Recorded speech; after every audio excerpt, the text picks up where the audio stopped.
Wali Paidi berhenti dan melanjutkan dengan melakukan wirid. Dia duduk bersila, memusatkan pikirannya, membuang jauh-jauh pikiran-pikiran tentang dunia.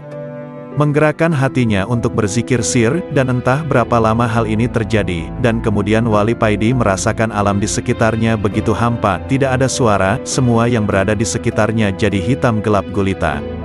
Wali Paidi seakan menjadi udara yang hampa dan bergerak mengitari alam yang hitam pekat ini.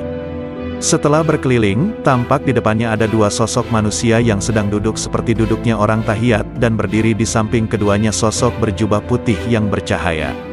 Lamat-lamat Wali Paidi mengenali salah satu sosok yang duduk di depannya tersebut. Tidak salah lagi, beliau adalah Imam Ghazali Mujtahid Islam. Wali Paidi membatin. Lalu Wali Paidi melihat sosok baju putih itu maju ke depan dan berkata kepada sesuatu yang di depannya, sesuatu yang tidak terlihat. Gusti, bagaimana menurut jenengan terhadap kedua kekasihmu ini, yakni Nabi Musa dan Al-Ghazali, tanya sosok putih itu.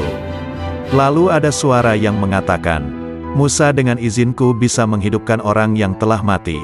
Tapi aku lebih suka terhadap Al-Ghazali karena dia dengan izinku pula bisa menghidupkan hati hamba-hambaku yang telah mati, banyak menghilangkan kebodohan dan membuka jalan buat hamba-hambaku untuk lebih mengenalku.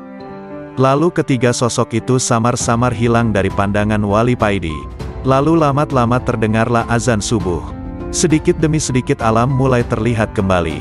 Setelah sholat, Wali Paidi bangkit dan kembali pulang. Wali Paidi berpenampilan lain dari biasanya. Dia tampil gaul sekali, memakai sepatu Uncle 347, celana jeans pensil Airplane System, dan kaos merek Spilis Infection. Walaupun semua pakaiannya ini pemberian dari adik Mas Kiai Mursyid yang kebetulan buka toko pakaian distro, dan dengan memakai kacamata BL hitam Invictus, Wali Paidi berangkat untuk memenuhi undangan Mas Kiai Mursyid dalam rangka tasyakuran dan pembukaan toko onderdil barunya, yang mana semua barangnya langsung didatangkan dari luar negeri. Mas Kiai Mursyid ini kalau bisnis memang tidak mau setengah-setengah, sekali terjun beliau langsung menyelam sekalian. Sekitar jam 9 pagi Wali Paidi sudah sampai di toko Mas Kiai Mursyid. Tampak terop yang mewah yang tidak begitu besar berada di depan toko. Di bawah terop sudah berjajar rapi kursi yang terbungkus kain putih yang sebagian besar sudah terisi. Di depan terop ada geladak kecil yang juga tertutup kain putih yang di atasnya ada karpet merah, di sebelah kirinya ada piano semacam elektron. Musik barat slow rock berkumandang mulai awal acara. Yang unik, ada sebagian tamu yang datang memakai kopiah dan sarung, sedang tamu lainnya berpakaian ala eksekutif muda. Memang Mas Kiai Mursyid ini mengundang seluruh pelaku bisnis di dalam kota, dan sebagian dari luar daerah. Mas Kiai Mursyid ini menyeting acara pada pembukaan tokonya ini, dengan model seperti acara pembukaan toko onderdil pada umumnya. Tidak seperti acara yang biasa dilakukan seorang kiai di kalangan pesantren, apalagi Mas Kiai ini adalah seorang mursyid. Wali Paidi tidak langsung duduk di tempat acara, tapi langsung menuju dapur umum mencari kopi. Setelah dapat kopi, Wali Paidi duduk di pojok toko, mengeluarkan sebatang rokoknya sambil menunggu kedatangan Mas Kiai Mursyid. Sambil menyedot rokok Masna Wastulasa Waruba, Wali Paidi mengawasi semua tamu yang datang.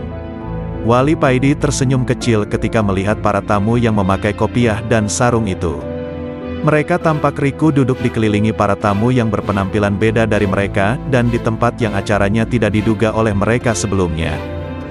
Dari arah belakang datanglah seorang pemuda yang penampilannya seperti Wali Paidi ini, menghampiri dan duduk di samping Wali Paidi. Pemuda ini adalah adik Mas Kiai Mursyid. Sudah lama Kang? Tanya pemuda ini setelah mereka bersalaman. Gak, barusan aja datang, jawab Wali Paidi. Sebelum Wali Paidi bertanya soal tamu yang berkopian dan sarungan itu, adik Mas Kiai Mursyid ini sudah menjelaskan kepada Wali Paidi tentang mereka. Anu Kang, sebenarnya Mas Kiai Mursyid meminta bantuan kepada Kiai Ahmad untuk mendatangkan santri-santrinya untuk datang ke sini, guna membantu bagian akomodasi, bagian angkat-angkat meja, tapi terjadi salah paham, ternyata yang dikirim Kiai Ahmad ke sini adalah para ustadz dan penggede-penggede thorikoh. Dikiranya Mas Kiai Mursyid mengadakan acara kumpulan thorikoh, jadinya ya seperti ini, adik Mas Kiai Mursyid menjelaskan kepada Wali Paidi sembari tertawa kecil. Oh begitu toh ceritanya, jawab Wali Paidi. Tidak lama kemudian datanglah Mas Kiai Mursyid dengan bercelana jeans diiringi cewek-cewek cantik yang berpakaian minim, tampak seksi-seksi dan mulus-mulus. Mereka ini para sales promotion girl yang didatangkan Mas Kiai Mursyid untuk mengisi di acara pembukaan tokonya ini. Para tamu bertepuk tangan menyambut kedatangan Mas Kiai Mursyid ini, kecuali para tamu yang berkopiah dan sarungan. Mereka hanya melongo dan terheran-heran melihat tingkah dan gaya Mas Kiai Mursyid ini, memakai jeans dan dikelilingi cewek-cewek cantik. Di hati sebagian para penggede-penggede Thoriko ini mulai timbul keraguan atas kemursyidan Mas Kiai ini, dan memang para penggede-penggede Thoriko ini sebagian besar dulunya adalah murid abahnya. Setelah acara seremonial dimulai dan peresmian atas dibukanya toko onderdil ini sudah dilakukan, tibalah waktu hiburan. Musik mulai mengalun lagi, dan yang lebih menggemparkan, Mas Kiai Mursyid ini tampil di panggung mini, berjoget ria bersama para sales promotion girl yang berjumlah 15 orang. Para penggede-penggede Thoriko semakin melongo melihat Mursyid mereka berjoget dan bersenda gurau dengan para sales promotion girl, yang rata-rata cantik dan seksi ini. Wali Paidi hanya tersenyum melihat tingkah dan gaya Mas Kiai Mursyid. Wali Paidi melihat di antara sales promotion girl ini, ada satu yang wajahnya sangat mirip dengan Mulan Jamila. Wali Paidi hanya membatin, ada-ada aja Mas Kiai Mursyid ini.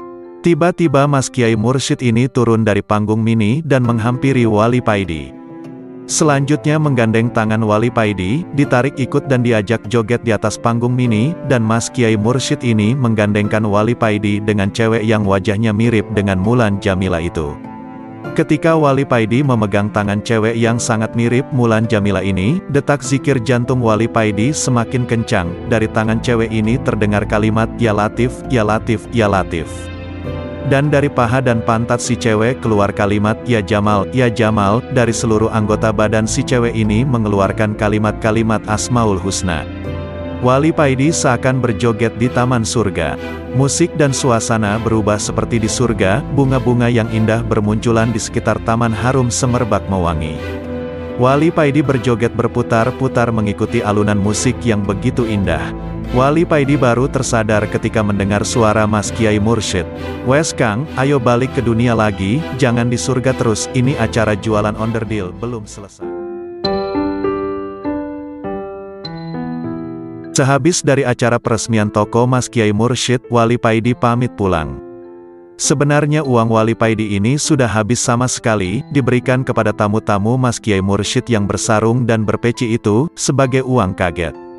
Kaget atas acara yang begitu menghebohkan. Mas Kiai Mursyid yang tahu kalau Wali Paidi ini kehabisan uang malah menggodanya, ketika Wali Paidi pamit padanya. "Kang, duit sampeyan kan masih banyak, jadi aku wes gak usah nyangoni, ini garam aja sampeyan bawa," ucap Mas Yai Mursyid. "Iya Mas Yai, terima kasih," ucap Wali Paidi sambil tertawa ringan. Memang mulai Mbah Yai, Abah Yai sampai Mas Yai Mursyid ini, garam menjadi cenderamata pondok beliau ini. Garam, suwuk ini bisa digunakan untuk apa saja, mengobati penyakit zohir maupun batin, dan masih banyak kegunaan lainnya, tinggal niatnya apa bagi yang menggunakannya. Adik Mas Kiai Mursyid menawarkan untuk mengantar Wali Paidi ke terminal, tapi ia menolaknya. "Saya jalan kaki saja sambil jalan-jalan menikmati pemandangan," ucap Wali Paidi kepada adik Mas Kiai Mursyid.